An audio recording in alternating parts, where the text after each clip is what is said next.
Hello दोस्तों, आज है 11 दिसंबर और हम लोग आज डिस्कस करेंगे 11 दिसंबर के इंपॉर्टेंट क्वेश्चन एंड आंसर्स। तो इसलिए इस वीडियो को आप अंत तक देखिए। स्वागत है आपका एग्जाम मंत्र में। अगर आपने हमारा चैनल अब तक सब्सक्राइब नहीं किया है तो आज ही सब्सक्राइब कर लें। हमने दोस्तों हाल में ही 2 नए वीडियो पब्लिश किया है करंट अफेयर्स के अलावा, जिनका नाम है अपकमिंग स्पोर्ट्स इवेंट्स पार्ट 2 और कंटेम्प्ट ऑफ कोर्ट। ये दोनों काफी इंपॉर्टेंट टॉपिक है आपके एग्जाम के लिए, इसलिए इसको देखना बिल्कुल मत भूलिएगा।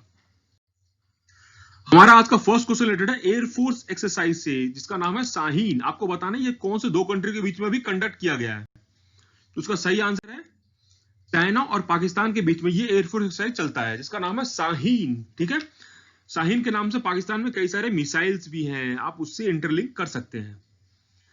ये जो हमारा जो एयरफोर्स एक्सरसाइज है चल रहा है पाकिस्तान के सिंध प्रोविंस में। ये हमारा चालू किया गया था 2011 में चाइना और पाकिस्तान के द्वारा, और ये अल्टरनेट ईयर्स में आपस में कंडक्ट करते हैं। कभी होता है एक साल हुआ पाकिस्तान में, नेक्स्ट ईयर होगा ये हमारा चाइना में। लीस्ट डेवलप कंट्रीज रिपोर्ट ये भी हाल ही में पब्लिश किया गया है। आपको बताना है कौन सी ऑर्गेनाइजेशन इसको पब्लिश करती है। उसका सही आंसर है United nation conference on trade and development, इसको पब्लिश करती है। ये इस रिपोर्ट में ये बताया गया है कि हमारी जो वर्स्ट इकोनॉमिक परफॉर्मेंस जो है अभी देखा गया है लीस्ट डेवलप कंट्रीज में। ये हुआ क्या है, ऑब्वियसली सभी कंट्रीज की हालत खराब है इस पैंडेमिक में, तो इनकी ज्यादा हालत खराब हो गई है और इनका जो इकोनॉमिक ग्रोथ है वो हमारा -0.4 हो गया है पिछले अक्टूबर से लेकर के इस अक्टूबर के बीच में। अब हम लोग देखेंगे यूएनसीटीएडी का हेडक्वार्टर कहां है। इसका हेडक्वार्टर है हमारा जेनेवा में। ठीक है, बिल्कुल ध्यान रखेंगे। और इसके सेक्रेटरी जनरल कौन है? सेक्रेटरी जनरल का नाम है मुक्सिया किटियू। और आपको ध्यान में होगा कि हमारे जो इन्वेस्ट इंडिया को इन्वेस्टमेंट के लिए भी अवार्ड मिला था, यूएनसीटीएडी के द्वारा ही दिया गया था। ठीक है, इन्वेस्ट इंडिया को अवार्ड दिया गया था, इस बात का ध्यान रखेंगे। वंचित इकाई समूह और वर्गों की आर्थिक सहायता स्कीम जो है ये एक इंटरेस्ट सबवेंशन स्कीम है। ये किस कैटेगरीज ऑफ पीपल को ये प्रोवाइड की जाती है वो आपको बताना है। तो सही आंसर है इसका ऑल ऑफ द अबव। ये सभी को मिलता है, एसएचजी, एससी, ओबीसी सभी को मिलता है। तो पहली बात तो विश्वास का फुल फॉर्म याद रखेंगे। क्यों याद रखेंगे? क्योंकि एग्जाम में बस यही पूछ देंगे विश्वास किससे रिलेटेड है। तो आपको याद रखना है वंचित इकाई समूह और वर्गों की सहायता, इसका फुल फॉर्म है। इससे आप बिल्कुल दिमाग में रहेगा। ये हमारी जो इंटरेस्ट सबवेंशन प्रोवाइड करेगी, एसएचजी को प्रोवाइड करेगी, एससी को, ओबीसी को प्रोवाइड करेगी जिनकी की एनुअल इनकम 3 लाख से कम है। इससे फायदा ये होगा कि इन कैटेगरीज ऑफ पीपल जो है वो लोन उठाएंगे आराम से बैंक से, क्योंकि उनको इंटरेस्ट कम देना पड़ेगा। इंटरेस्ट जो बाकी है गवर्नमेंट देगी। बेटर देन कैश अलायंस, ये आपको बताना है कहां पे बेस्ड है। अभी हाल फिलहाल में ही इंडिया और बेटर देन कैश अलायंस की एक मीटिंग हुई थी, जिसमें कि फिनटेक कंपनी से अपनी कई सारी चीजों को डिस्कस किया है। उसका सही आंसर है ये हमारी बेस्ड है यूएन में। तो ये है क्या?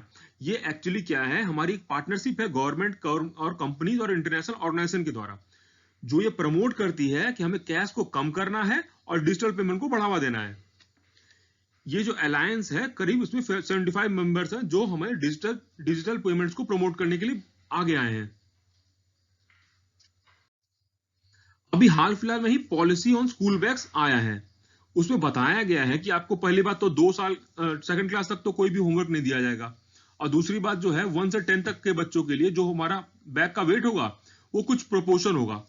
उस प्रोपोर्शन का आपको नाम बताना है, परसेंटेज बताना है। तो सही आंसर है 10%। अब जो है 1 से 10 क्लास तक के बच्चों का बैग का वेट 10% ऑफ वेट से ज्यादा नहीं होना चाहिए। इस पॉलिसी में यह भी बोला गया है कि वेट ऑफ जो है ईच टेक्स्ट बुक जो है वो हो सकता है आने वाले समय में हमें प्रिंट भी करना पड़े, पब्लिशर्स को बुक का वेट भी प्रिंट करना पड़ेगा। इस पे ये बोला गया है कि अब जो बच्चों को जो पहले यहाँ तो ये बैग बनते थे, अब वो कंफर्टेबल बैग्स बनाए जाएंगे। स्ट्रैप्स इनमें कंफर्टेबल होने चाहिए जिससे कि आराम से बच्चे बैग टांग सकें। और इनका जो है बैग का जो वेट है, ये बैग को क्वालिटी सब कुछ को मॉनिटर किया जाएगा मिनिस्ट्री ऑफ एजुकेशन के द्वारा।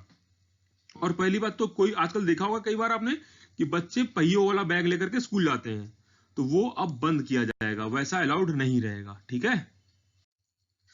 पीएम वानी स्कीम किससे से रिलेटेड है? तो सही आंसर है हमारा वाईफाई कनेक्टिविटी से रिलेटेड है। इसका फुल फॉर्म ही एक्चुअली क्या है, public WiFi access network interface. इसमें यह बोला गया है कि हमारा जो है अब गवर्नमेंट जो है कई सारे जो दुकानदारों को और हमारे पब्लिक डेटा ऑफिस एग्रीगेटर को, पब्लिक डेटा ऑफिस वाले को, कई सारे लोगों को बोले कि आप जो है पब्लिक में वाईफाई इंस्टॉल कर सकते हैं। तो उसके लिए क्या करना पड़ेगा आपको? उसके लिए जो है आपको बस एक रजिस्ट्रेशन करना पड़ेगा सरल संचार वेब पोर्टल पे जाकर के। हमें कुछ भी उसके अलावा नहीं करना, लाइसेंस लेने की जरूरत नहीं है और आप पब्लिक वाईफाई इंस्टॉल कर सकते हैं। तो उसी से रिलेटेड हमारे ये रिलेटेड है पीएम वानी स्कीम। अभी यूनियन कैबिनेट ने हाल ही में अप्रूवल प्रोवाइड किया है सबमरीन ऑप्टिकल फाइबर कनेक्टिविटी चालू करने के लिए दो आइलैंड के, एक आइलैंड और मेनलैंड के बीच में। तो उसका आपको नाम बताना है। ये जो टारगेट है इसका बनाने का है 2023 तक पूरा कर लेने का है। अब ये ऑप्टिकल फाइबर लगाएंगे क्यों? उससे फायदा ये होता है कि हमारा जो है बैंडविड्थ बढ़ जाती है, हमारी जो लैग जो होता है, हम लोग नेट से हम लोग आप यहाँ पे हम लोग आराम से काम करते हैं, वो तुरंत ऑप्टिकल फाइबर के थ्रू जल्दी हो जाता है। तो हमारे आइलैंड वाले को में भी ये आराम हो जाएगा। उसका सही आंसर है कोच्चि और लक्षद्वीप के बीच में जो है हमारा ऑप्टिकल फाइबर लगाया जाएगा। तो हमने अब इसको इंप्लीमेंट कौन करेगी? तो इंप्लीमेंट किया जाएगा, ये हमारा बीएसएनएल को नॉमिनेट किया गया है इसको एग्जीक्यूट करने के लिए, ठीक है। और जो हमारा जो है ये जो पैसा लिया जाएगा यूएसओएफ के द्वारा लिया जाएगा, यूनिवर्सल सर्विस ऑब्लिगेशन फंड से इसका फंडिंग होगा। समाधान डॉक्ट्रिन, ये आपको बताना है किस चीज कौन से प्रॉब्लम को दूर करने के लिए लाया गया था। तो सही आंसर है ये हमारा लाया गया था लेफ्ट विंग एक्सट्रीमिज्म को कम करने के लिए। तो अब ये न्यूज में क्यों आया? न्यूज में अभी इसलिए आया क्योंकि जो है इस स्कीम के तहत जो कई सारे जो डेवलपमेंट चल रहे थे उसको बोला गया, छत्तीसगढ़ गवर्नमेंट ने बोला है सेंटर को कि आप एक काम करो, जितने भी प्रोजेक्ट्स रोड के प्रोजेक्ट्स हैं उनको छोटे छोटे टुकड़ों में कर दिया जाए ताकि लोकल कंट्रैक्टर को दिया जाए जो कि जॉब क्रिएट्स करेंगे। समाधान स्कीम जो है ये लाया गया था हमारा यूनियन मिनिस्टर के द्वारा लाया गया था, लेफ्ट विंग एक्सट्रीमिज्म को कंटेन करने का 2017 में लाया गया था। इसमें जो है शॉर्ट टर्म और लॉन्ग टर्म पॉलिसीज का इस्तेमाल करना था ताकि हमें इसको कंटेन करना था। बेर सीड 2 प्रोजेक्ट, अभी ये जो है एक प्रोजेक्ट चालू किया गया है किसी कंट्री के द्वारा जिसमें कि अनमैन्ड क्राफ्ट को भेजना है मून पे 2024 तक। उस कंट्री का नाम बताना है। उस कंट्री का नाम है इजराइल। इजराइल ने ये जो है अभी हमारा जो अनमैन्ड क्राफ्ट को भेजने के लिए ये चालू किया है। ये हमारा 2024 तक मून पे पहुंचेगा। उसकी जो फर्स्ट प्रोजेक्ट थी बेडशीट प्रोब वो हमारा क्रैश लैंड कर गई थी मून पे, इसलिए आपको ध्यान में रखना है बेडशीट 2 कहां की है, ये हमारी है इजराइल की। The state of the education report for India 2020 technical and vocational education and training is launched by, इसका सही आंसर है यूनेस्को। ये यूनेस्को के द्वारा लॉन्च किया गया है। अब जो है हम लोग देखेंगे थोड़ा यूनेस्को के बारे में। तो यूनेस्को का हेडक्वार्टर कहाँ है? ये हमारा पेरिस में है, फ्रांस में। ये कब बना था? 1945 में। फुल फॉर्म क्या है? United Nation Educational Scientific and Cultural Organisation इसका फुल फॉर्म है। क्या इसका इंडिया मेंबर है? हाँ भाई बिल्कुल मेंबर है। आपको उनका नाम बताना है। First transgender women to play soccer, उनका नाम है मारा गोमेज। मारा गोमेज जो है अर्जेंटीना की है। इनको जो है वहां की एक टीम है जो विल्ला सैन कार्लोस टीम में जो परमिशन मिल गया है खेलने के लिए। तो ये काफी ऊपर लेवल की टीम है, इसमें इनको परमिशन मिल गया है, फुटबॉल एसोसिएशन के द्वारा इनको परमिशन मिला है। तो इसलिए आपको उनका नाम ध्यान रखना है। First transgender to play soccer में इनका नाम आएगा, तो मारा गोमेज है इनका नाम, बिल्कुल ध्यान में रखेंगे। आज का लास्ट क्वेश्चन है, sports person of the year at FICCI award जो है किसे दिया गया है? यह दिया गया है हमारे रेसलर बजरंग पुनिया को दिया गया है, और दिया गया है एलेवेलिन वेलेरियन को दिया गया है। एलेवेलिन वेलेरियन क्या है? ये हमारी शूटर है, ठीक है। आपको दोनों का नाम ध्यान में रखना है। अफिक्की जो है अवार्ड देती है ताकि हमारे स्पोर्ट्स पर्सन का जो है कंट्रीब्यूशन को हम लोग सलाम कर सके, सैल्यूट कर सके, ठीक है।